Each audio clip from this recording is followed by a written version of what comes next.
गोटे आभिमुख्य दल स्पष्ट करिछि जे गतकाली इलेक्शन कमिशन रो निमंत्रण क्रमे दलर वरिष्ठ नेता माने गतकाली तांकु भेटिबाकू जाइथिले।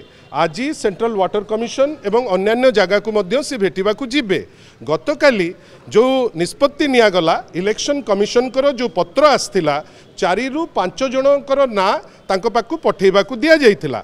नेचुरली 5 जनकर ना तांको पठा जाइथिला जो थिरे वरिष्ठ नेतृत्व जो माने दलर थिले देवी मिश्र, अमर पट्टनायक, संजय दास वर्मा एवं अन्यान्य नेतृत्वकर ना ता दिरे जाइथिला।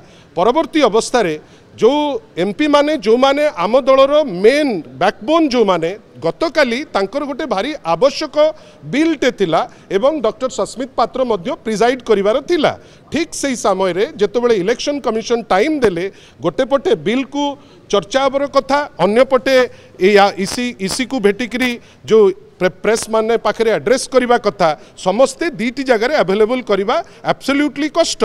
नेचुरली जो माने सबू हाउस रे रहिले सी तांगर हाउस रो जो बिजनेस ताकू क्यारी कले एवं सुलता देव जेहेतु मैडम सुलता देव अवेलेबल थिले सी आसिकरी ए प्रेस रे अटेंड करथिले एवं इलेक्शन कमिशन को भेटी थिले। नेचुरली एथिरे किछि गोटे बड़ कथा नुहे। आज समस्त एमपी एवं शीर्ष नेतृत्व जो जो जगह को भेटिबार थिला सेंट्रल वाटर कमिशन को महानदी उपरे कि पोलावरम उपरे बाकी जो जगह अपॉइंटमेंट मिली ताकू भेटिकी सी आसबे। आपन कोनोसी जिनस उपरे चिंता करिवार नाही।